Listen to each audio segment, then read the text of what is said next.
Hi, everybody. What time did you get in the other night? When? After the game. Middle of the first quarter. Home. When did you get home?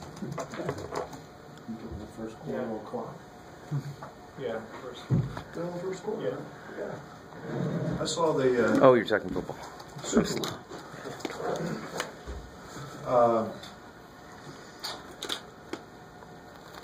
Interesting game in Columbus. Looking back at it, the thing that withstanding an 11-plus minute drought and some self-inflicted mistakes late. I think the one thing that I'm really the most disappointed and disgusted with is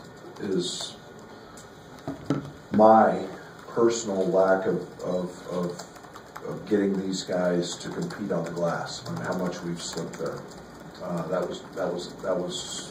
That's not anything I want us to be about. And getting beat 45-21 on the glass. The other things withstanding, you don't win on the road doing that. And to have 5 offensive rebounds, I take offense to. And LeBron had 4 rebounds, 3 of them on missed free throws.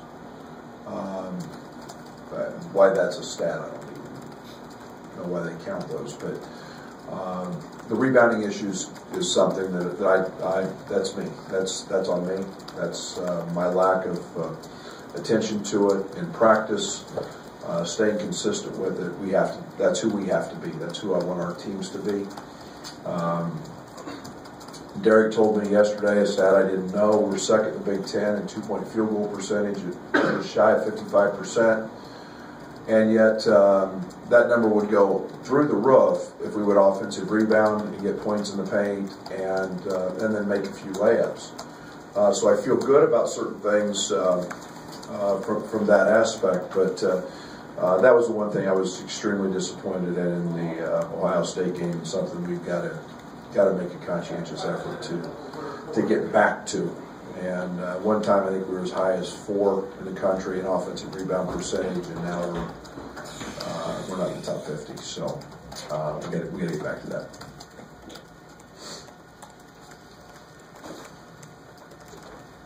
I remember earlier in the year you were talking about LeBron as an elite rebounder, and I still think of him as a good rebounder, and yet that hasn't always happened. And what with him specifically, what's missing there that gets him to an acceptable level in your mind as a rebounder? Well, I think one of the challenges is for both he and Michael.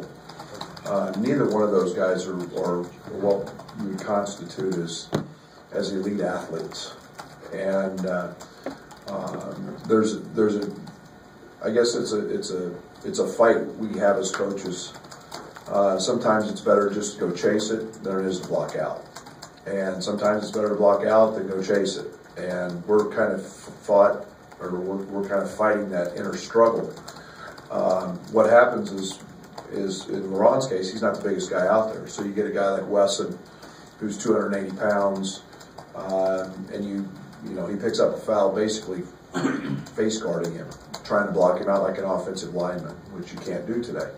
And so getting off their bodies once he hits them is hard. And you've got to be pretty quick and explosive to go do that. And so with LeBron, I'm just going to have him chase balls. Just go get it. And let's play percentages and know that 80% of them go opposite of where they're shot. Let's just go chase balls. And if you're right there in the paint, then yeah, you've got to hit somebody. But our wings aren't rebounding either. But I believe in LeBron and I think he's frustrated by it. Brad, tomorrow's the first time you see a team for the second time this season. How do you approach that to make adjustments and at the same time knowing the team didn't perform against Wisconsin the first time the way you wanted them to? That's pretty much an understatement. That's the one game all year that we've not been very good at either end. We've been lifeless, and we were lifeless in that game. And I think we had 8 missed layups in the first half, just right at the rim. Give them a lot of credit. Wisconsin really played very well. They've made some roster changes since then, some lineup changes. It's an extremely big team. They're a team that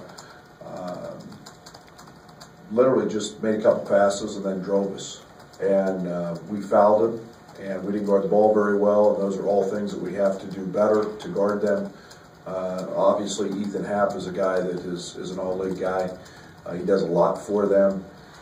We've got to make his touches a little more difficult than we did in the first game, even though he's going to bring the ball up the court some for him. But, yeah, there wasn't much right in the first game for us, and that was from a competitive point of view, not just an X and O point of view. Looking at Tatum Bates, do you have putting up a career high? What can you do to shut down elite scorers in the future like that? Guys that can just get to the rim at will and also shoot. He's the best player in the league, first of all. I told an NBA scout today I thought that. He scores it on all levels. And it's been something that comes as a little bit of a challenge for us because of his size. We're not overly big on the perimeter at times. And with Kipper not in the game, and Kipper in foul trouble, that was a matchup that we had to be very, very cautious of as the game moved on. But he's averaging 21, 22 points a game for a reason, and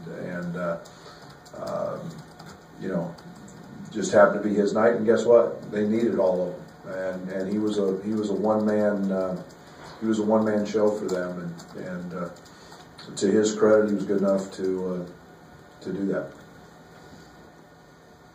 When you showed the team the film from the game at Wisconsin, what was maybe their reaction to seeing what they did and maybe more so didn't do? Oh, I think they were all in pretty much consensus that we didn't play very well, or we didn't play with very much life or energy, and I don't know if that was what the exact reason was for that, but I think there was a sense of disbelief that was actually them out there trying to play. And I don't want to discredit Wisconsin because they were very good that night. That's not what, but the guys I know didn't show up that night. What does Al Stewart's improved offensive production mean for your team? Well, one, I hope it's confidence. I hope it's space on the floor. Like I said, we're fighting for space. When you're shooting, as Derek said, almost 54, 55% from the two, just think what it'd be in second in the league. Just think what space would give us making threes, and what that could come to.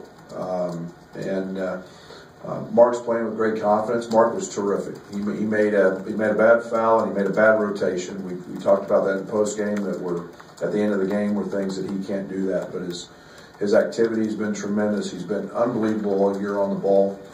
But him playing with confidence, and now he's taking really good shots. He's not trying to take guarded shots. He made a great extra pass. The first 10 minutes of that ball game the other night, that was a clinic offensively. What I'm trying to get our guys to do is understand that you got to do it for 40 minutes, and that's what happened. The second part of that first half was we just 2 passes, 3 passes, 17, 18, 20 seconds on the shot clock, and we're shooting threes. And we got the ball reversed and turned and got whatever we wanted the first 10 minutes. And we had Ohio State guessing. And then it just, we don't get the ball to the paint. But Mark's play is been exciting to see, and I'm happy for him. Brad, I think some people try to find Mark Smith a breakout game or something like that, but early on in that game, you made some defensive rotations, some defensive plays that you hadn't seen before. What's the progress on that end for Mark? Oh, it gets better.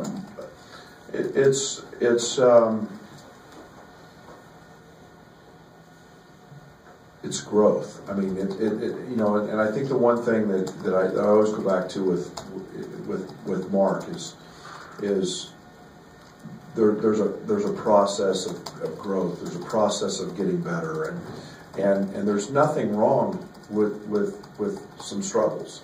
If it was easy, I mean, he's not getting any better. And now, as he's had to deal with a little adversity, probably for the first time in his life, in terms of the game's not as easy for him. And now he's had to grow and he's had to learn. And Mark is unbelievable. I told him yesterday, I can't wait to the off season because you're gonna blow up in terms of a year with Fletch and getting better and the basic things we can work on. But I love Mark Smith because he's got pride. He comes in and wants to talk. He wants to get better. He wants to ask the questions on why. That's a coach's dream, and yet it is a game of execution, and you have to do those things. So when he does those things, I'm fired up because there's a kid with some pride who cares, and I don't worry about Mark as much offensively, and he's in some ways he's one of our best passers, and he can be a great finisher. Too many people are putting too much on what he does or doesn't do offensively. Mark's going to be a 1,000-point scorer and a high assist guy here. But I think if you go back in the history of programs, or especially this one, look at some of the freshmen that have been out there. I think they've all had to grow, and that's what he's going through. Brad, back here in the back. Is closing out games against high major opponents something that's learned? Is that an experience? Is that culture? Is it all of it that gel together? You hit them all. It's a topic of our conversations almost every single day.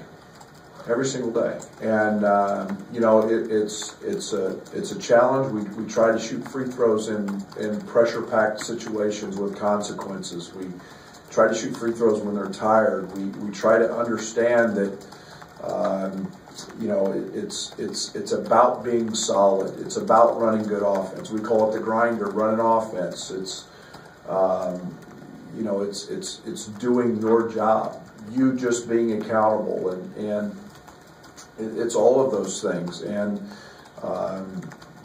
there's confidence that comes with that. There's a willingness to. I think we have a locker room of guys who all want to win. And at the end of the day, do we expect to win? Great question for them. I think that comes from confidence. We got a locker room with nobody that's been to an NCAA tournament. They don't know how to win at the level I want to win at. So stepping up and making free throws and making a stop and getting a stop, that's the toughness. That's on me.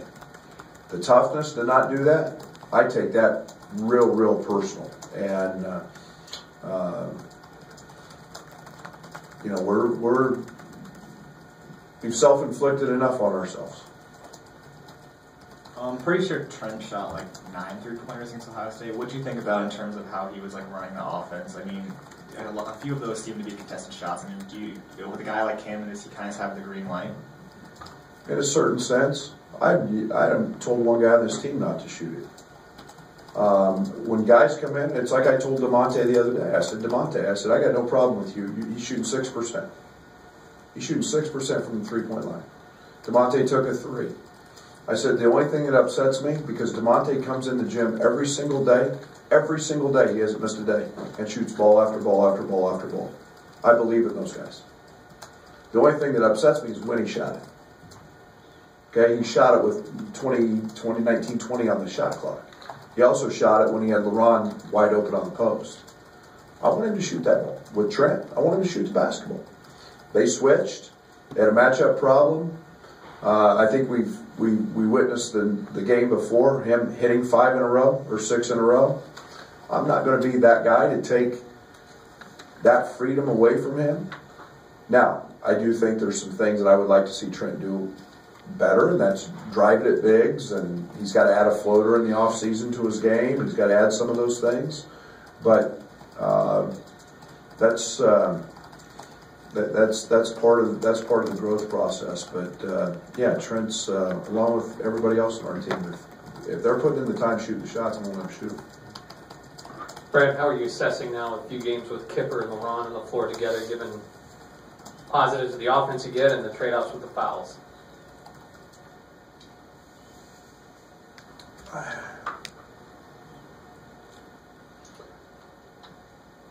We need Kipper on the floor. Kipper's potentially our best rebounder. He's a matchup problem, and yet, you know, a great example. Kipper, I think, picked up his first or second foul in the first half at Ohio State. They have the rebound. He's dead tired, and he just reaches in and smacks him because he wants the clock to stop so he can get out.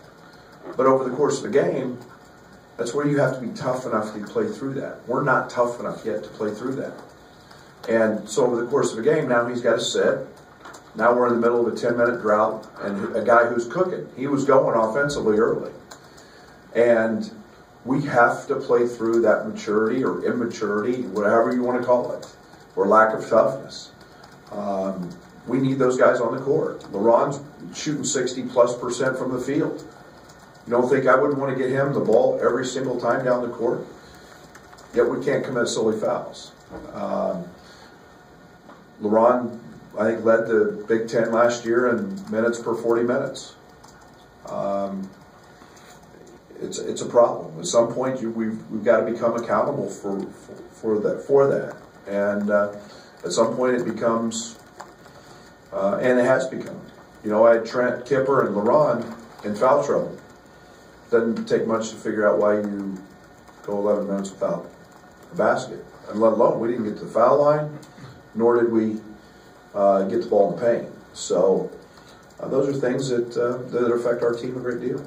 You just mentioned that you'd like to see Trent Frazier kind of develop a floater with this game. And getting back to Mark Smith, like, what would you like to see him improve on during the offseason in terms of his game, maybe even finishing around the rim? The rim's the hardest thing in the world to get to when you're a guard. I think you watch every NBA guy, every next level guy, they all have a floater. They've all got, you know, it's something I teach, it's something I want. You've got to be able to go with both hands, you've got to be able to get it off. Every guard I've been around, I walked in for the radio show the other night, and they had Hardwood Classics, K-State versus KU in 2010, and there was Danny Clemente and Jacob Pullen both shooting floaters. You've got to have that. You don't get to the rim against size. And so you've got to get that off before. And that's something that all of our guys will spend a lot of time in the off season working on, as well as working on their other, you know, their weaknesses with their other hand and so on and so forth. So it's a great time to get better, and that's what we do. It's what I take a lot of pride in, is we get guys to improve on weaknesses and add things to the game. Coach, you mentioned not having a free throw attempt during that stretch and knowing how much you want those. What do you attribute that to? Turnovers. I mean, we had a stretch here. We turned it over 4 or 5 times. We took 6 threes in that stretch. We spent all day yesterday just working offensively, trying to get guys to understand when you get the ball to the third side. And we did that in the first half. It was great. We were great in our quick series, early in the possessions and late in the possessions, and it's about it's about allowing the defense to mess up sometimes. And when you're going so well, why stop doing that? And that's what we do. We get impatient. I don't know if it's immaturity. I don't know, but. Yeah, I mean, it's you know, that's another thing I want Trent to do. I want Trent to get to the line at some point in his career 200+ times a season. That's part of it. Not being afraid to get hit. Not being afraid to challenge those guys and go at Big's hips and draw fouls. And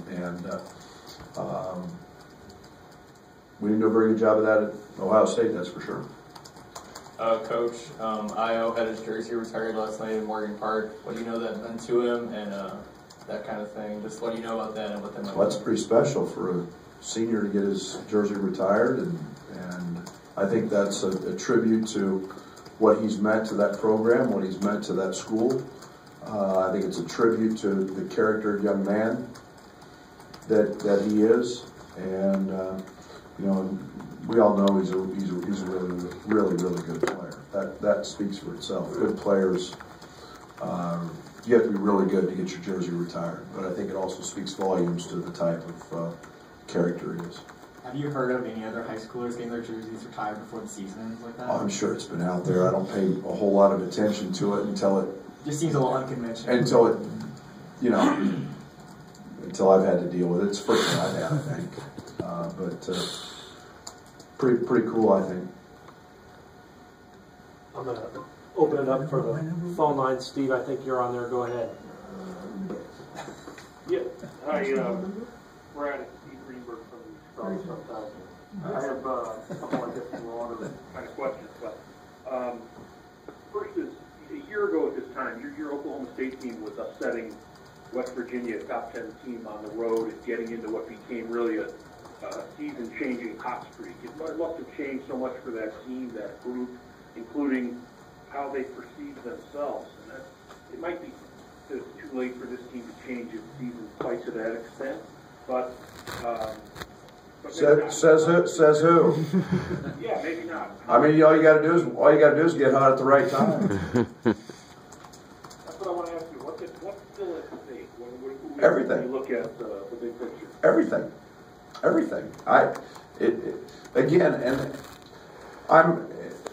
think I have maybe one flaw as a coach is the big picture.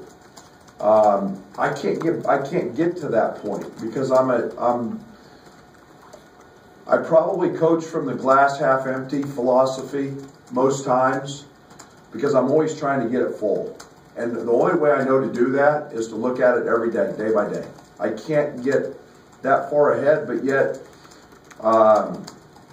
okay, we played a really bad game against Wisconsin. Who else has beat us?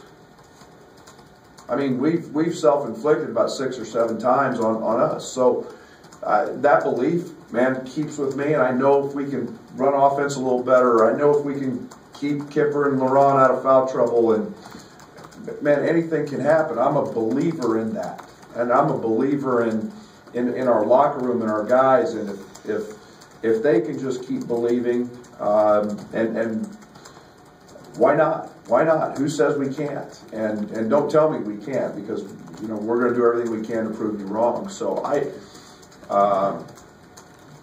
that's the only way I know, Steve. Yeah. If you can think back to that Northwestern game on the 1st of December, remember you lose in overtime. Afterwards, you were really disappointed, and you said as much. What do you remember about what you were thinking at that point as far as what the team might be capable of over the long haul of the season? Did you have anything in mind back then? I don't remember the specific moment. I think I remembered that I've got to figure out how to get Trent on the floor. I think we were trying to, you know, if you recall, Trent didn't play very much and wasn't playing very much at that time. But I was,